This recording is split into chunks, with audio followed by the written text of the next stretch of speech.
So our final speaker hardly needs an introduction, especially with this crowd. WCV was honored to be the first organization to endorse Jay Inslee in 2011 and helped get the greenest governor in the nation first elected.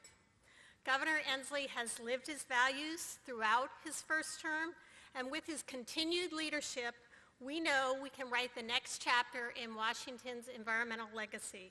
Please join me in welcoming Governor Jay Inslee.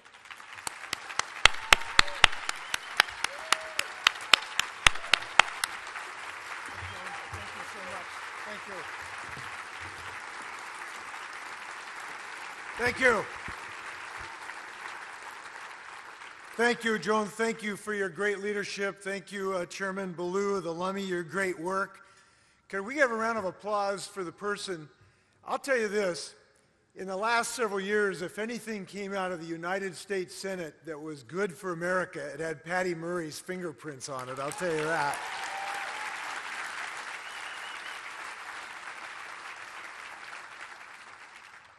This is a real joy to be here with you. I was on top of Green Mountain. I took a day off, don't tell my staff, in August and went up Green Mountain, this incredible hike if you've never been up there, just unbelievable alpine meadows. There's an old lookout out there, and I was just looking out at our state, that range on both sides, 360-degree view, and it did strike me that I've got the best job in the world, because I get to get up every single morning and figuring out how we can preserve the dreams and the aspirations and the natural bounty of the Evergreen State. The only greater job in the whole country is Russell Wilson's, I think. And I've been engaged in that. And it is a daily pursuit with me. I was down with my grandkids on the beach in Kitsap County the other day just watching how excited they can get about a little crab. It's amazing how excited a 4-year-old can get about a little crab. And I know who the best ally in the state of Washington is for my grandchildren, the best person and group of people who are standing to give my grandchildren a legacy and their grandchildren a legacy in the Evergreen State, and that's Washington Conservation voters. Thank you for what you've done for our state. And the thing that is remarkable about our state is while we have been preserving the natural bounty of our state, we have been simultaneously growing the #1 economy in the United States. Think about this. Our detractors argue that environmental protection and economic growth are enemies. They are incompatible. They are oil and water. I'm here to say that the best thing you can do for a growing economy is to protect your clean air and clean water, and we are proving that in the state of Washington. We're proving that. We're proving that by the empirical facts. Look, we've grown 250,000 jobs in the last several years. We are the #1 grower of small business jobs per capita in the United States. Bloomberg News or one of these outfits said we're the most innovative state in the nation. And the reason, one of the big reasons is this is a place to recruit a software engineer because it is the most beautiful place in the world to live. This is an economic asset for our high-tech industries that we are growing in the state of Washington. And we are feeding that pipeline of intellectual talent big time too. Look, one of the most important environments that we have in the state of Washington are the ones in our classrooms. And I'm proud to say that we put $5.5 billion of investment in early child education. I'm proud to be a governor that says every single kid's going to get full-day kindergarten. We're cutting tuition. We're raising teachers' salaries. We are moving the educational environment that I know everybody stands for in this room. And I'm excited about that investment. I'm excited that I was pretty adamant and diligent and resourceful and compromising to pass not only the largest transportation infrastructure project in the history of the state of Washington that's going to put 200,000 people to work, but the greenest and the smartest transportation package in the history of the state of Washington. And I want to thank everybody I want to thank everybody in the room working on that. Look, it took us a couple years. There was resistance to doing any transportation package. But this community was diligent to make sure that we did smart things in that package as well. And I look forward to now moving forward with ST3, and I can't wait to see light rail develop in Western Washington. We're not going to make the same mistake we made in the 70s when we sent our subway system to Atlanta. We're going to build right here in the state of Washington in a low carbon footprint transportation measure. So we are moving the ball. But this election cycle presents a challenge for us. And we know that we've never had a more dramatic difference in the parties and in the people running for office. Now here's what I believe is going to happen this year. I believe that a very fearful man is going to be defeated by a courageous woman in the race for President of the United States.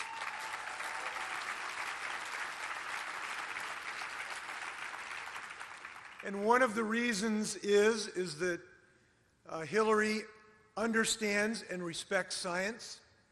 And when Donald Trump said that climate change was a hoax, it disqualified him from being able to be a Washingtonian who understands and respects science. And fundamentally, that's what we do in the state of Washington.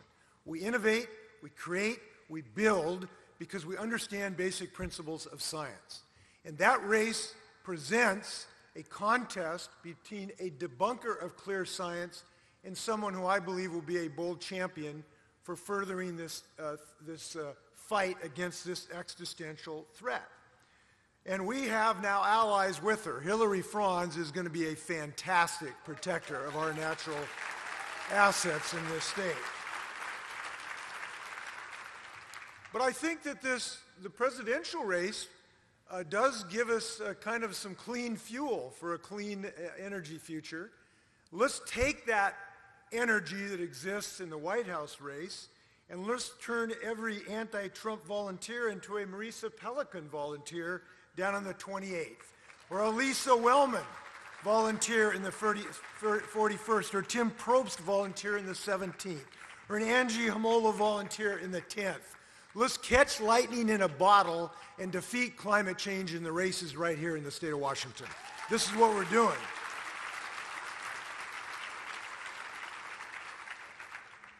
Now, I need to address the race for governor as well. This is the evergreen state. It deserves a governor, I believe, who believes in science, who believes in the incredible bounty that we have, and is willing to step up to the plate and do some courageous and smart things to preserve the uniqueness that we call home. And in the next 4 years, I would be very honored, and I am very honored, to have your endorsement. This is an honor in this effort. It is not something that is rote. It is an honor to have your endorsement to continue to lead the evergreen state. And I'm eager and up to that challenge. And I want to talk to you why that is.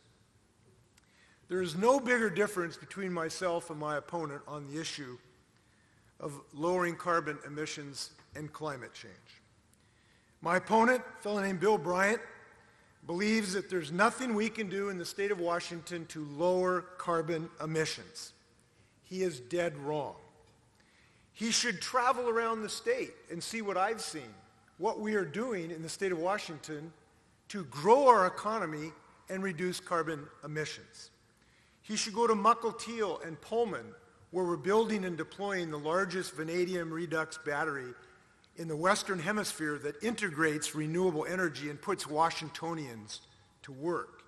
He should go see the carbon fiber that's being spun in Moses Lake at SGL that now is the largest manufacturer that goes into the bodies of electric cars.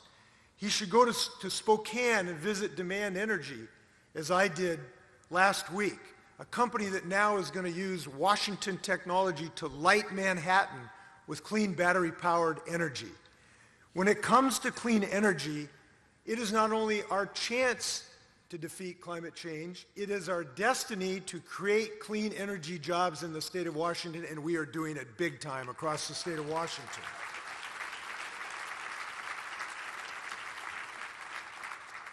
My opponent has said that climate change should not be a priority of the governor of the state of Washington. I disagree. I believe it should be everyone's priority. The future is at stake. And I have to explain to you why this is important to me. It is because climate change is not an abstraction to me. It is not a graph. It is not a pie chart. It's being over there in the Methow Valley and look into the eyes of a woman who's standing in front of her house. It's a heap of ashes as it's smoking. It's the trauma in people that have been damaged today by the threat of climate change. It's getting to know the oyster growers that might have had a fifth-generation oyster farm going back to, maybe the 1800s that now had to move some of their operations to Hawaii because carbon pollution is causing the acidification of Puget Sound. It's talking to wine growers that might be able to double their production if we can get access to irrigation water. And now our snowpack is being threatened. This is a real-term, real-life threat to the state of Washington, and it deserves a governor who presents real-term, real solutions to this scourge. And we know to do that takes action. Look, if the house is on fire, you got to get a fire hose or a bucket. And we cannot elect a governor who's against doing either of those things. I've proposed common sense rules to deal with this problem, and we're moving the needle. We have a clean energy research lab at the University of Washington that's creating whole new technologies. We're creating new businesses in our Clean Energy Development Fund where we've leveraged about $200 million of private equity to put people to work. And yes, we have finally given our grandchildren what they deserve a couple weeks ago. Our grandchildren deserve a rule that will insist and require and result in the reduction of carbon pollution in our state. And now, because I am governor and because you got me elected, we now have a rule which will reduce carbon pollution from the largest polluters in the state of Washington. I'm proud that we have this in the state of Washington. And we will not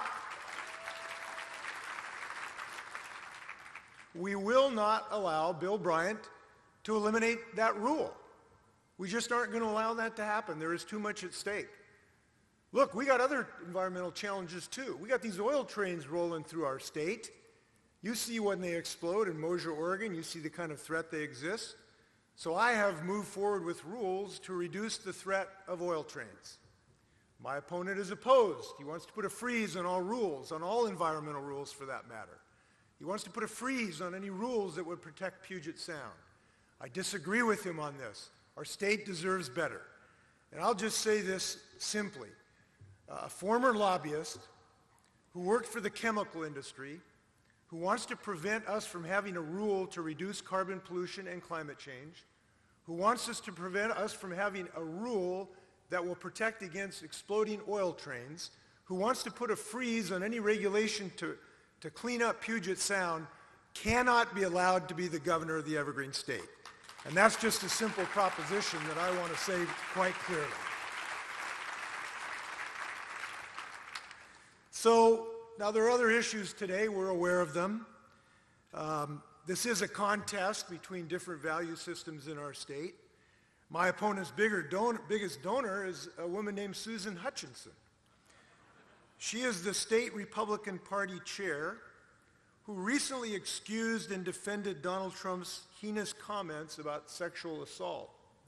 Susan Hutchinson is Donald Trump's #1 defender in the United States. She's a bigger defender than Michael Pence even, actually. It's kind of interesting. Now, I read this morning the Seattle Times has called for her to resign. And I'm calling for Bill Bryant to join to call for the resignation of Susan Hutchinson. This cannot be allowed to stand in the state of Washington. So, my principal message is thank you. I look out and see my friends, Karpinski, Bill Pope, Ed Zuckerman, Miguel. This guy down here has done some good work, both for the Department of Ecology and for our office. You have been personal friends of mine. You have been in many battles. You've won the fight for renewable energy. Remember when we fought to pass the renewable energy portfolio standard in the state? Remember when we passed that initiative? Today it's a multi-billion-dollar industry in the state of Washington because of the work we did. And we have won these battles. We have won these battles because we have stood together. And I want to tell you, every time you make a phone call on my behalf, or on Marisa Peliquin's behalf, or on Hans's behalf, who's a personal hero of mine, that means something to me, and it means something to Trudy, and it means something to my grandkids. So thank you for what you're doing. Let's do everything we can the next 29 days. Early to bed, early to rise, work like hell and organize. If it moves, shake its hand. If it doesn't, knock on it. Let's go win this for the Evergreen State. Thanks a lot. Take care. Thanks, guys.